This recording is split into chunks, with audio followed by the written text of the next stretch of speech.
I want to be a great personal trainer. I want to be a great sports coach. I want to be a great strength and conditioning coach. And that's what I hear a lot from students who come to Max, and they want to be great at what they want to do. Now, that's a great goal because, hey, time's going to pass you anyway.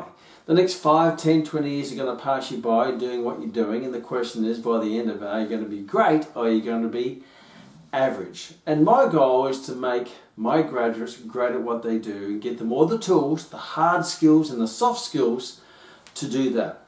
And there's an old saying, people don't care how much you know until they know how much you care. So today we're going to be focusing on a bit more of the soft skills rather than the hard skills that's going to make you a great personal trainer or coach. The hard skills being the physical things that you have to do, the running, the push-ups, the skills, the passing the ball, the kicking the balls, the punching the bag, the swimming. They're all the hard skills in the structure of the program.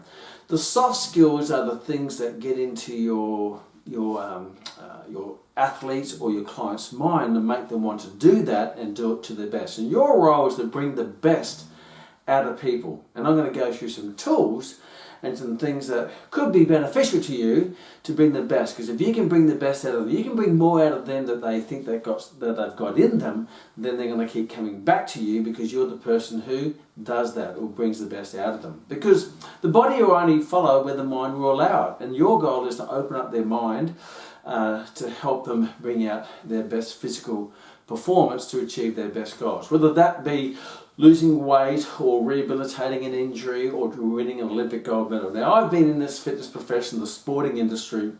I've been in sporting since I was 10 years of age, so now that's 46 years. I've been a competitive athlete starting at 10 years of age. In judo at the elite level, I've always competed at national, international level, winning many national championships and world championships along the way in my chosen sport being martial arts and kickboxing and taekwondo and judo and all of that. But I've also played lots of team sports such as cricket and football, so I understand that dynamic. So I've been doing this a long time, and I've been a professional coach, a professional trainer, a professional personal exercise coach since I was 17 years of age. So now that's coming on 39 years as a personal trainer, as a sports and conditioning coach. And one of my early passions was strength and conditioning elite athletes. And in that journey, I've trained many Olympians. I've trained Olympian gold medalists, I've trained Olympic teams, international world champions, national teams along the way. And in that journey, I've made lots of successes, but also they've been many times founded on many of the mistakes that I've made along the way, because I didn't have someone like me around me to mentor and coach me through that process, because a lot of the things were new. I was one of the first strength and conditioning coaches in Australia.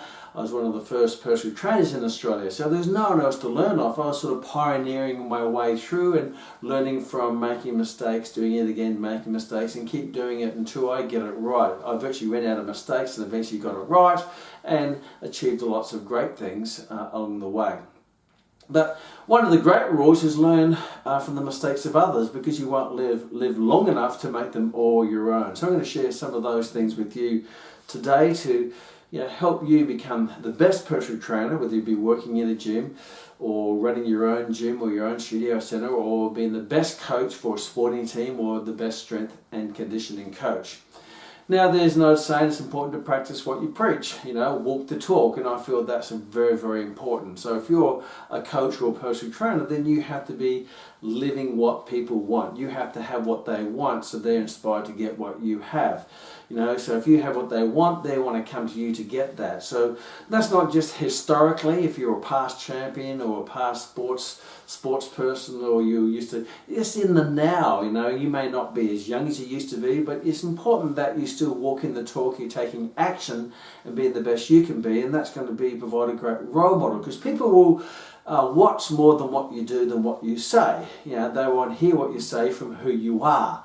So one of the things when I was younger as a strength and conditioning coach, I was training the national kayak team, we were training for the Olympic Games, I've trained lots of different athletes, but at that same time as a coach, I was still a professional kickboxer, still competing, and that gave me a lot of cred points with the athletes I was training. They were quite inspired that I was actually practicing what I'm telling them to do. And many times I would train with them, I would outrun them, I would outperform them, not all the time because I've trained some quite an amazing international level athletes, but there was that mutual respect that they got from me, that they looked at me from, because I was actually a competitive athlete. And that's not to say that you have to be a competitive athlete, but you at least have to be training, you have to be practicing what you're preaching. You can't be what we call a hypocrite. You know, a lot of people say far more than what they know and far more than what they've done. But if you've done it, then people are going to respect that in itself. And that's not to say that you come across coaches who may be out of shape or haven't done it for a while and they still have great advice. But it really goes an extra step if you're actually running around the paddock with them and showing that you can do it themselves. One of my good friends, Wayne Pearce, we call him Junior Pearce, he's one of the great Australian Rugby League legends of the time. He captained Australia, he was the New South Wales State of Origin, he was the first coach to coach New South Wales to a clean sweep in the State of Origin. And one of the things I've always respected with him is that he's always fit, he's always strong, he doesn't become one of those overweight coaches sitting on the sideline looking like they're going to have a heart attack coaching. He can actually get out there and run with the guys and perform with the guys, and that game gave him a lot of respect from his players as well. So my suggestion, for what it's worth, is that you at least practice what you preach. I still compete now in the international stage in my sport, martial arts and taekwondo, and I still coach martial artists and competitors, and them knowing me competing really sort of makes him feel, man, if he can do it, so can I. If he believes in me, then he must know, because he's actually doing it. I remember in 2019 at the World Taekwondo Championships in Melbourne, I had 4 competitors and myself, and we all medalled. You know, we won about 7 gold medals at the World Championships, and I collected 2 of the gold medals. So I was there coaching them, pushing them, motivating them, stuff like that. And then later on the day, they see me on the mat doing what I'm telling them to do. I'm fighting on the mat, winning a gold medal.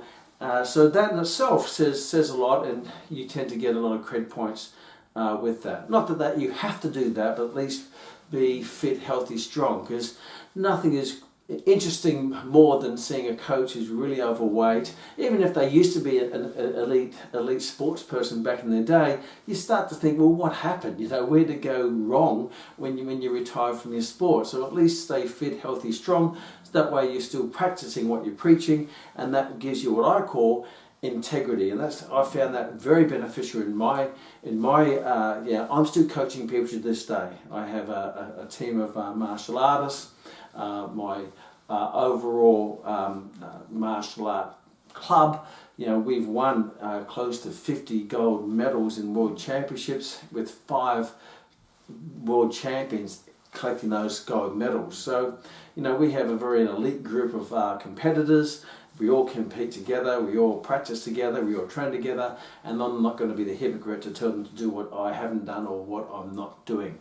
So whether you're a personal trainer, a sports coach, a strength and conditioning coach, make sure that you're walking the talk and not being a hypocrite, and your words come out with integrity because they come from a great place. So number 1, be what you want your athletes to be, and you find that they'll be quite inspired by that. The other thing is, obviously, you yourself will have lots of great experience, because otherwise you won't be the coach. You've probably been an athlete in your time, or in a sporting team in your time, or you yourself from a personal trainer, you've gone through your own journey. You maybe have lost the weight yourself that inspired you to become a personal trainer. So that in itself says, hey, that's credibility. You know, you've been overweight, now you're fit, healthy and strong, now you're helping other people lose that weight. Or you've been injured. I say sometimes when I get students who are injured, they overcome injuries, I said, this is going to make you a great trainer, because you're going through what you're going to be helping some of your clients to go through, is the rehabilitation of injuries, and you're going to understand the emotions they go through, the frustrations they go through, the pain that they go through to get those injuries right. Me being a sports person, I've had injuries, so when I come across athletes who are injured, then I can empathise with them and I can connect with them, because I've been there. Whether it be, at the moment I've got a bit of sacroiliac inflammation in my lower back, whether it be patellofemoral syndrome in the knee, or shoulder impingement in the shoulder, or osteoarthritis in the heel, or whether it might be plantar fasciitis in the foot. or whatever it might be, if you've gone through them yourself and you've rehabilitated yourself, that's going to make you a better coach, it's going to make you a better trainer, because again, you've been through the high points, but you've also been through the low points. So when you go through those low points, enjoy the grind. Say, this is conditioning me to make me a better person, a better coach, a better athlete, because I'm going, and a lot of old athletes and people will go through those little obstacles, and if you can go through them, then that's going to help you help others go through their own obstacles. And yes, it's going to be different, and they're different, but there's some form of connection there. So see it as a positive, your past experiences of successes, but also your past experiences of failures or challenges or injuries or setbacks. I have won a lot of world championships. I've won 25 world taekwondo championships and numerous world martial arts championships. But people don't understand, I've also lost a lot too. I've lost a lot of fights. I've been through championships where I haven't won any medals. So therefore, I can understand the two sides of the coin. The celebration and also the disappointment. And if you go through that, you can use that energy, the disappointment, to put into your discipline of training so you can get the celebration again. If you've gone through that, you can help other people, turn them, lift their spirits, encourage them to go again. Because I always say to my athletes and my clients, if you train enough and you become good enough and you compete enough, you will win enough. You won't win every time, but you will win enough. And sometimes you don't win when you expect to win, and sometimes you win when you don't expect to win. Well, that's just the beauty of life, isn't it? If you're having a go, because the big shot is the little shot who keeps shooting. So number two is that, yes, you use your own experience, and if you haven't got experience, then it's best you get experience. The next one is to acquire massive amounts of knowledge. Now, yes, you need the knowledge of the hard skills, how to train people, and the hard skills and the technicalities of communication and motivation and all sorts of stuff there. But I'm talking about knowledge from other people who have achieved great things. And one of the things I do, I like to study excellence. I like to study greatness. So whether it be studying a great athlete, or studying a great coach, or studying a great business person, or studying a great religious leader or politician, if anyone's done anything great, I like to study, because success and greatness leaves clues, and those clues are in the journey and the story of other people. So I've read great books of the great coaches like Phil Jackson, who has a great book called 11 Rings, because he won 11 NBA championships, 6 with the Chicago Bulls and 5 with the LA Lakers. Chicago Bulls with Michael Jordan, LA Lakers with Kobe Bryant, who's competed with 2 of the greatest basketballers of all time. And he's probably known as one of the greatest basketball coaches of all time. And he's written a book about his journey. So why wouldn't you read that book?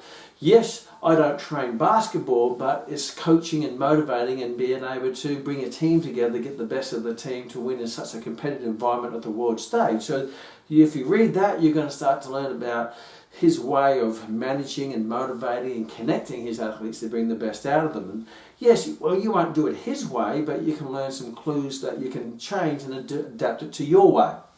Alex Ferguson has written the book on winning, which is basically, Alex Ferguson, the greatest soccer coach of all time, with the Manchester United, and he's written a great book on winning and coaching, and I've read that naturally, because why would I want to learn from his experience as well? So the book by Wayne Bennett, he's written a book on the greatest rugby league coach of all time. So my point being, make sure you study not just the theory of coaching and the theory of motivation, but actually I like to read the autobiographies or the authorized biographies of great coaches who've written about their life, and then you can get it from the horse's mouth, not just in a hypothetical template or a pie chart or the different theories they have in the academic books.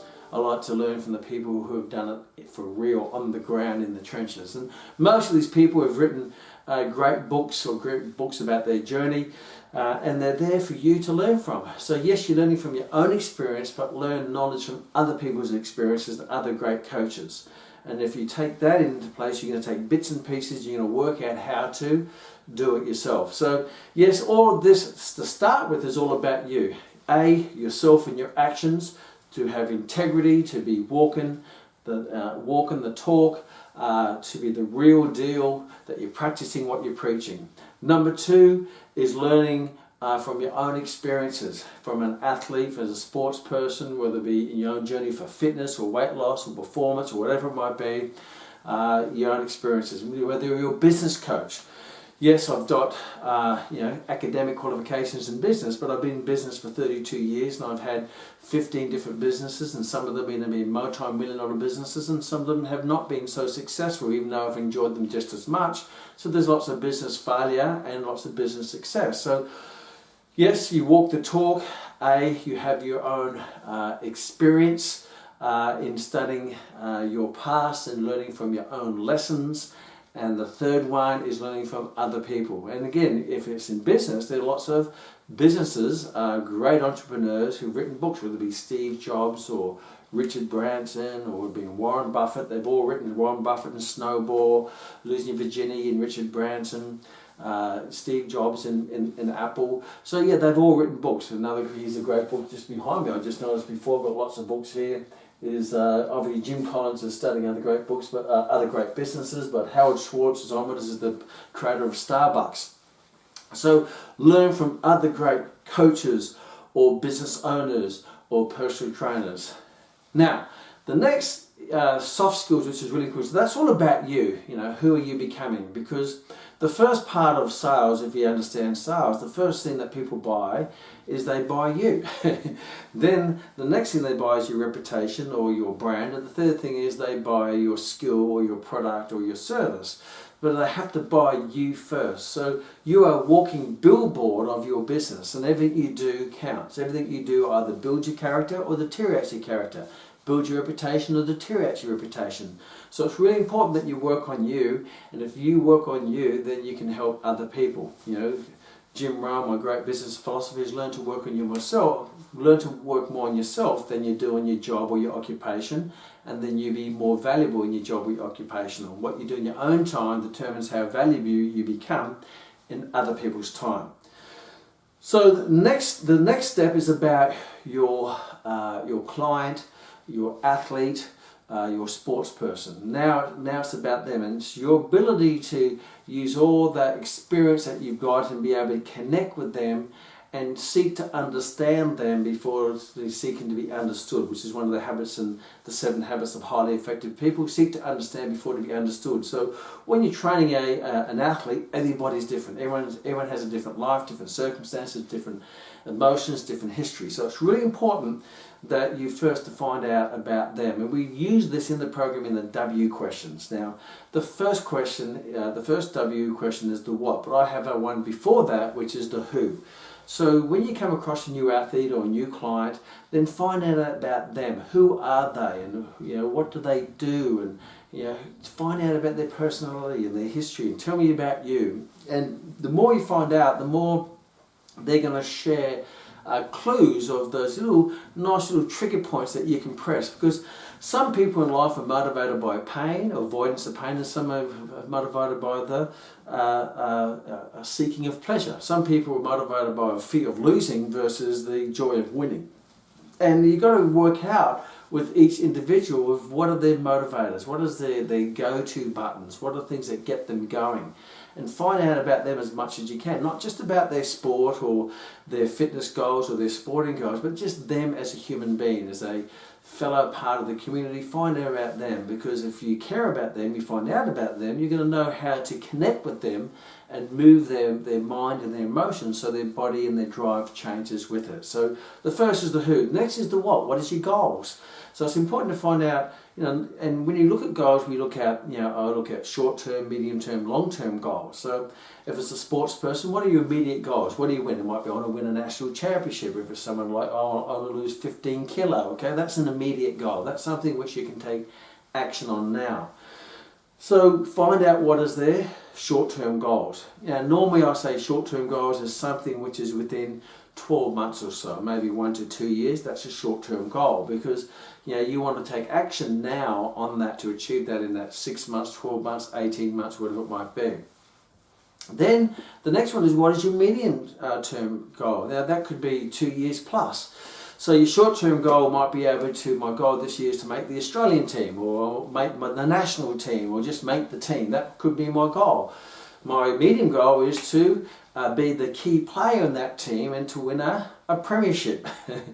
And then the long-term goal is I want to go down as the greatest player in that sport in the history of sports, or I want that team to win more premierships than any other team, and that's more long-term goal. I want to become one of the legends or one of the Hall of Famers. That's long-term. So what is your client's short-term goal? Might be I want to lose 15 kilos.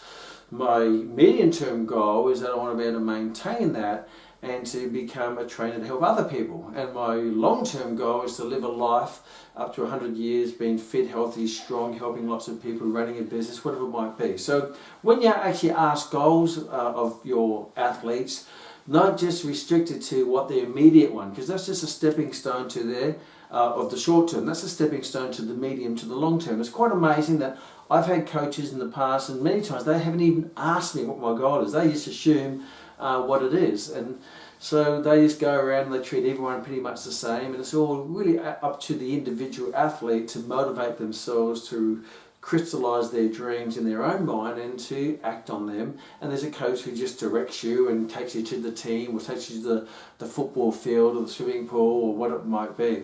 Quite amazing how many coaches don't really know the details of a person, let alone the very specific details of their goals, whether it be short-term, medium-term or long-term. So if you want to be the extra mile coach to go into that category of greatness, A, find out about the person, B, find out the details of their goals, their short-term, their medium-term and their long-term, and then you're going to have a clear picture and a path to create a path for them to go down to achieve them and build the stepping stones to achieve that. The other aspects of this is it's just, you find the what do you want to achieve, but the really important is why do you want to achieve it? Find out what the why makes them buy. So find out what is the emotional drivers of why they want to make the team, win the premiership, get the gold medal, win the world championship, lose the 15 kilos, get stronger, put on muscle. Why do you want to do that? How's it going to affect your life, and how's it going to benefit your life? Not just from a physical point of view, not just from getting the medal, but having the medal, how would that change your life? How would that make you feel? And that's really, really important. I remember training with one of the young up-and-coming fighters here in New Zealand, and we're doing a very hard training session, and I said, so why are you doing this? What are you driving? What's driving you to win this gold medal? And he says, my family. Because he's Māori, his coach was Māori, and his family's everything. Because it wasn't about him, it's about I want to make my family proud. So when I trained him, I was using his family, thinking of family. One of my fellow colleagues in kickboxing, professional kickboxer, he ended up winning 3 world championships, and his driving factor, he's so motivated by his father, and his father was ill and he was fighting for a world championship, and he just took a raw beating in one of the rounds, and he went back to the corner, and his coach, who's a great coach, says, think of your father, do it for your father. And he just got up and just, he got fire in his eyes and went out there and ended up winning the championship. Because the coach just used the right words and the right reason, the right why to really fire them up. So sometimes it's not just about me being selfish winning a gold medal. It means I want to do it for my family, or I want to do it for another external reason, or sometimes an internal reason. So what's really important as a coach, as a personal trainer, is find the details of the why. What is the emotional drivers? What is the words that you can use, you can fire them up and get them going? And obviously you want to find out where they want to achieve those goals, where they want to lose the weight, or where they want to build the muscle, or where the World Championships are, or where the Olympics are. Obviously this year it's in Japan, that's the where, and the last is the when. When do you want to achieve it? And you attach all of those W components to the short-term goal, the medium-term goal, and the long-term goal. When I first got back into martial arts, and I hadn't competed in World Taekwondo Championships, even though I had competed in international kickboxing championships, I started back in 2012, and my goal initially, my short-term goal is I just wanted to be competitive in the world stage. I wanted to be competitive and be in the medal running. My first year back into martial arts, I won the silver medal. My next medium-term goal then was I win a gold medal. And then I wanted to keep, my goal then is to compete every single year and to medal every single year in the World Championships. And in that journey I've won now 25 gold medals and well over 40 medals overall. They didn't happen because I planned it that way. I set up a goal, I set up a standard, I set up a routine every year. If I compete in at least 2 World Championships every year, World Cup and World Championships, if I train to the level that I can, then I'm going to be in the running. I'm going to be in that medal count. I remember the greatest swimmer and Olympian of all time, Michael Phelps, who's won more Olympic gold medals than any swimmer and any athlete in any sports person in Olympic history. His coach, I read his book, it's a fantastic book as well, by him and his coach. And his coach said with him, my job is to make you good enough so that you're going to be in that top 5% of the swimmers. You're going to be in the medal racing. You're going to be that good. No matter what happens, you're going to be that good. You're going to be in that group. Your job is on the day to make that medal of gold. Because on the day, those swimmers are so close, it's that person who wants it the most. The one who's going to drive it the most, to have the biggest reason to win, to bring out what's in them, which they didn't think was in them to do that. And that's where the why is so important. And as a coach, sometimes you're going to use that why to motivate your athlete or your client in the competition or during the competition when they need it the most. Maybe they have a knockdown or they're behind or in between rounds. Those words of encouragement and attached to the why can really fire someone up to pull out something which they didn't think they had. And you heard a bit of a shake then, because that's my little baby Brutus. He's my assistant coach. He's here with me today. So those W questions, and obviously you can extend that to, imagine that's happened, how you feel if you achieve it and how you feel if you don't. If you keep doing what you're doing now, are you going to achieve it by the timeline? What are you prepared to do to achieve it? So it's really important that as a coach you get their commitment. What are they prepared to do? What are they prepared to commit to? Because you have to make sure it's a two relationship. You both have to commit 100%. I always say, if you're 100% in, I'm 100% in. But if you're only 99% in, I'm 100% out, because you're giving yourself that 1% to quit, to give up, and to fail. And for me, if we're going to do this, we're going to do this together to 100%, but you have to be committed first. And then, what do you want from me? What do you want from me as your high performance coach? To put you in a position where you're going to be the best you can be, to make that team, to win that medal, to lose that weight, to rehabilitate that injury, whatever it might be. So these are the communication skills that are really, really important in working with your clients. And it's also important to find out why they haven't achieved it yet. What are the barriers or obstacles in the past that stopped them from achieving it? Because history does tend to repeat itself. Why have you given up before, or why have you not achieved it? So you may have to address maybe some fallback defaults that they have. When the going gets tough, they may crumble. So he says, okay, so if that's happened before, is this going to happen again? And how can you make sure that that doesn't happen again? So this is the ins and outs of the soft skills of communication to build a relationship, to seek to understand what drives your athlete or your client or your sports person, so you can get the best out of them. Not just the best out of them when they're at the top, but also the best out of them when they're actually falling, so you know how to get them back up again. So use those communication techniques, the W questions. I'm not going to go any more detail than that, but we do go far more in detail in the program on how to, because of every question you should have at least 3 sub-questions attached to it to gather more deeper information about the answer. So listen to the answer and dig deeper. The other aspect, sometimes an athlete doesn't fully understand their potential. I've had people join me in martial arts, and within about 2 sessions I've said, I can make you a world champion. And because they don't believe in themselves, because they don't know what I know, they haven't been where I've been, so therefore they can't see what I see. And I can see filaments and greatness in people. And I said, look, I know with that skill or that technique, or your, whether it be skill or whether it be talent or whether it be just drive or whether their attitude, I can see that where I can get them. And the 5 world champions I've produced on day 1 or day 2, I've always said to them, if you keep training with me, I'll make you a world champion. And they didn't believe it. They said, oh, well, what are you talking about? I've just had my 2nd session. You're already talking world championship. And the reason for that, because I've been where they are, and I've trained people where they are, and I've taken from where they are to where they want to be. So sometimes the most powerful thing you can do to an athlete is give them hope and encouragement, and to say, you can do this, because many times they can't believe it. They have that seed of doubt whether they're good enough, and your role is to give them that confidence. And I always say the best way to overcome lack of belief is sometimes it's important to believe in other people's belief in you until you have built your own belief in you, and that is the role of a coach. if your athlete doesn't believe, then it's your role to make them believe that you believe in them, that they can achieve that. And that's going to keep them on the path, because they will keep on and say, well, if my coach says I can do it, then I can do it. If my personal trainer says I can do it, then I can do it. Because they've never been that path. They haven't journeyed that far, so they don't really know how good they are or how good they can be. And a great coach will be able to see that and to encourage them to get onto that path and to be that guide, and to put them back on the path, knock them back on when they get off. And sometimes you have to reprimand people and you have to give them strong feed forward, and many times I've done that too, because their behaviours have not been congruent with the champion, and many times I've had to pull an athlete across, or one of our clients across, and give them the hard line of the truth. And because they trust me, they said, yep, fair enough, thank you, because they say things or do things out of character of being a champion. Because you really have to develop that champion mindset to think like a champion to become a champion. So be before you are and you become. It's important for when they're training to train as if you're the world champion. Train as the person you want to be, not the person you want to become. Train the person you want to be, not who you are. So I always say, when you throw a kick, throw a world champion kick.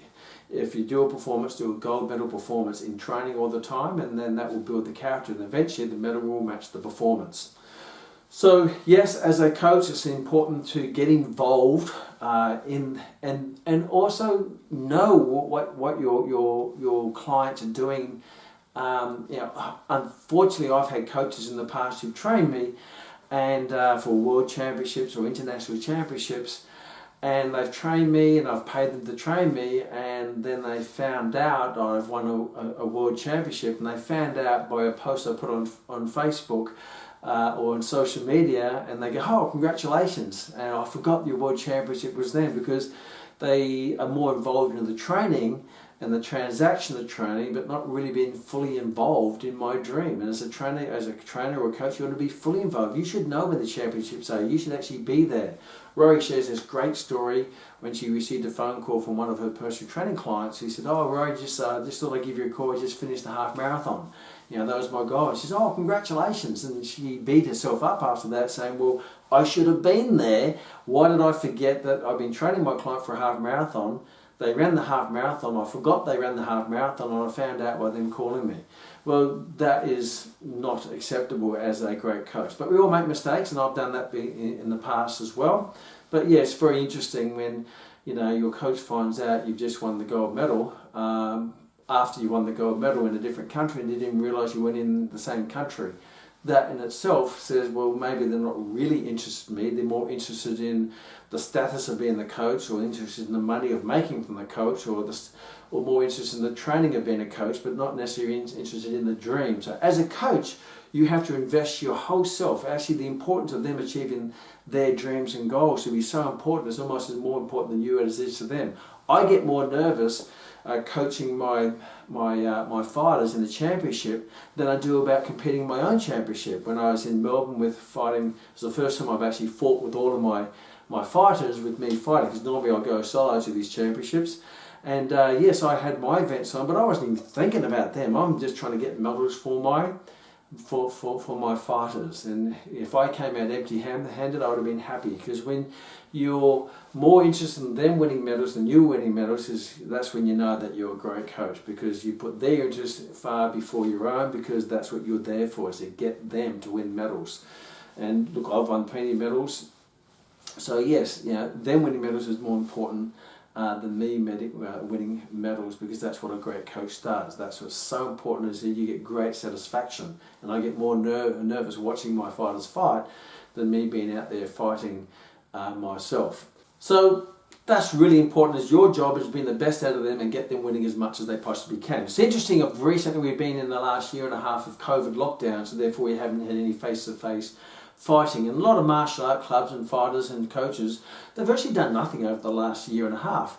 But what's interesting is my club and my fighters, we've actually collected well over a dozen world championship medals online. Now, just because there's no face-to-face competitions, I still need to keep them motivated, keep them training, give them a reason to train, so they don't collapse in that time of no man's land during the COVID experience. So the first thing I did during the COVID is I started seeking other competitions for them to compete in. Yes, they can't do the fist-to-face, the fighting, but they can do what we call patterns or katas or forms in martial arts, so they can keep training. And last year in 2020 we collected a whole bunch of World Championship medals, all of us, and I just got a whole new batch that came yesterday from another organisation who ran a World Championship, and we collected a whole big bag full of medals again. And every time I say, hey guys, we've got another competition, there's another one coming up. I was talking to one of my my clients or my athletes just the other day. Says there's another championship, an Open World Championships, do you want to go? He says yes, let's do it. So it gives them something to train for, even though they haven't got the face-to-face contact. So your role as a coach is not to be a victim as they are when there's no competitions and it's been cancelled. Hey, what can I do to keep them motivated? Because athletes are goal-seeking machines. They want to have something to train for. If they don't have something to train for, they probably sit on the couch eating chips, watching Netflix, getting fat, and before you know it, when the face-to-face competitions comes back, they have to, have a big rebound, and they have to have a comeback. But if you keep them competing, last year we competed in about 4 different international championships. This year we've already competed in 2, because my role as a coach is not just to wait for the face-to-face competitions, but to seek goals and medals and achievements for them to keep training for, so they keep achieving, because they're going to be great memories they have when they look back and say, hey, during the COVID time when everyone else was sitting on their hands, I was using my hands to keep fit, healthy and strong, competing and winning medals. So a coach isn't always just there to support them in the obvious goals, but sometimes you actually have to come up with goals for them which they didn't even know that was there, to keep them interested, to keep them inspired, to keep them training, to keep them achieving, to keep them sharp. So when those other goals come back into play, then they're ready to go, because success happens when preparation meets opportunity.